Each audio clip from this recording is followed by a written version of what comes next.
Hey guys, thanks for checking out the video. Some of you may have seen my video on the Valiant 10cc. I also have a couple of these smaller Valiants from E-flite. They were just clearanced out. I think they were clearanced. They were marked down from $229 bind and fly with the AS3X receiver to I think $160. So I grabbed an extra one. My brother grabbed one too, so we'll have fun with these. He might do a little bit different paint scheme. He's talking about doing a white and orange kind of Coast Guard scheme, but it's really straightforward. There's 4 screws in the wing, a couple screws in the tail, a few screws for the landing gear, 4 screws to hold in the landing gear.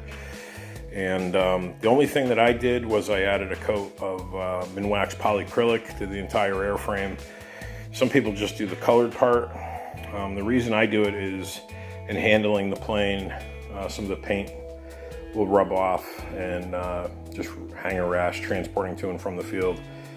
So I use this Minwax polycrylic, and you can see it's water-based, so it's easy to clean up. And this is the clear gloss. I've used this on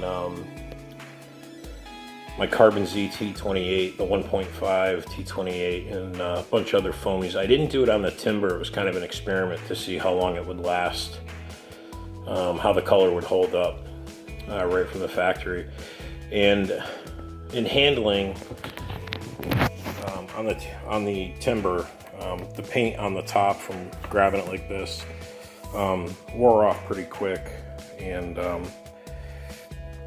I wish that I had done it. One of the other things, after about a year or so, the plane was still in really good shape. The white on the plane got really dirty, just from, I guess, dirty fingers, hands, whatever. So the plane looked really tired, but it was still in excellent shape. I hadn't had any mishaps with it, and I recently pretty much gave it to an older gentleman who was getting into full scale, but he had some health setbacks and he wasn't going to be able to fly full scale, so we got him into the timber. But so really simple to put together. It's a little smaller than I expected, but it's super lightweight. And one of the things that I did that I recommend you do is right here on the where the stab meets the fuselage, right in here, is I put some Zap goo. It's made by Pacer. It's called Zap goo, and you can find it on eBay or Horizon, or if you have a local hobby shop. You can also use like shoe goo, goop. It's just a clear adhesive. It's really tacky. The trick is less is better. So what I did was, in the length of this, the seat here, on the bottom of the stab, you slide the vertical stab rudder assembly into the horizontal stab elevator assembly. There's 2 pins, plastic pins, that go down through. For those of you that haven't assembled this plane, goes down into the fuselage, and then your screws come up from here. Before you set it into the plane, put 2 little dabs of the Zap goo, and like I said, less is more. About half the size of a pea, just enough to put a thin coating on there. And I find that maybe about this, a little bit bigger than an 1/8 inch drill bit, teeny little dabs. Okay, you don't need to smear down there, and it just kind of locks this up a little bit. And otherwise, it's really flimsy. E-flite says you can put some double-sided tape in there. What I find is the double-sided tape just kind of lifts away from the paint over time. This is more durable. It'll hold really well. It's got some flexibility to it. But I do find that with an X-Acto blade, if I can't just pull it apart, an X-Acto blade or a single edge razor blade, a pass on this side and a pass on the other side, and I can get it apart on other planes that I've had to do any repairs on. I had one plane that, I think it was an E-flite Sequoia, I had to replace the rudder. And so anyways, that's it with that. That's the only thing that I changed. And you'll notice when you pull it out of the box, for if you have one or you're getting one. When you pull it out of the box, the paint is really dull, and when you put that clear gloss polycrylic on there, and I just use one of those little about 3 inches wide wood handled gray foam brushes, but it's not bristles, it's just a piece of gray foam. You can find them at Home Depot in the paint department.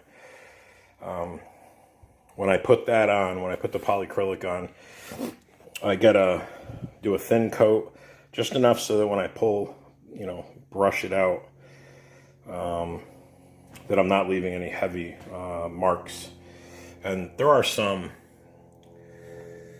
I think you can see right in here, as I move the camera, you can see some lines. But it's doing its job, it's protecting the plane, and it will darken up the color just a little bit. The plastic pieces I didn't do, the plastic center section on the wing and the nose of the cowl are just raw plastic. All the other foam areas, top and bottom,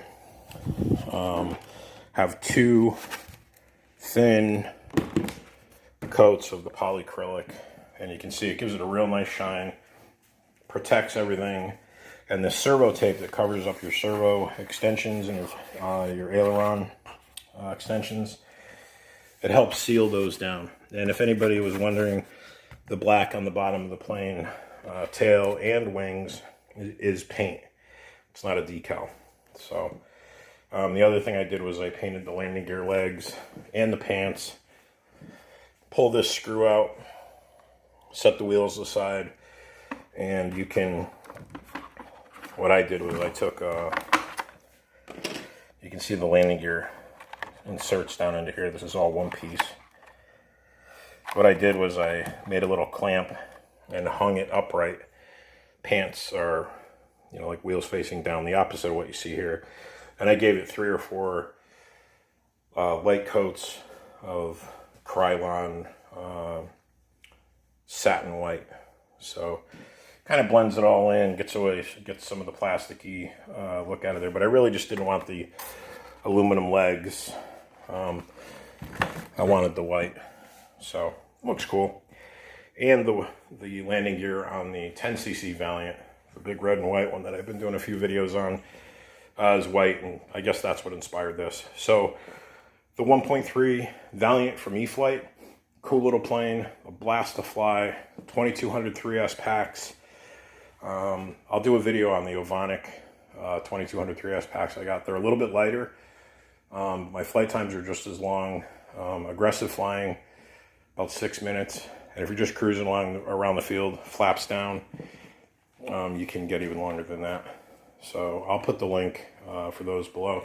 The Ovonic 2200 3S packs, I got those on Amazon. They were on special for $16.99 and free shipping. And like I said, they weigh a little less. So if you go with something like that versus say a Florian or a Zippy, you might have to play with your CG. You might have to move the battery a little bit forward. So I apologize. A couple of people have made comments about the shakiness of the camera. We're in between packing up and moving and doing some other things going on. This room is basically, it was a family room, and now it's just kind of a catch-all and a place where I do some final work on some of my planes. So sorry about the mess.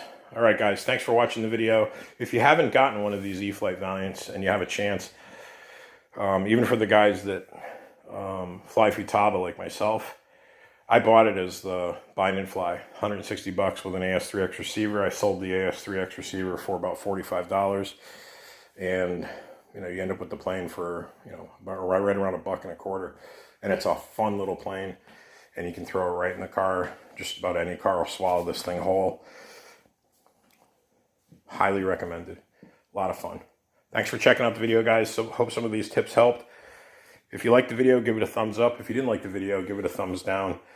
If you have a comment, good or bad, please leave it in the comment section below. And I will leave the link for the Ovonic 2200 3S packs that I mentioned. Thanks for watching, guys. We'll see you at the field.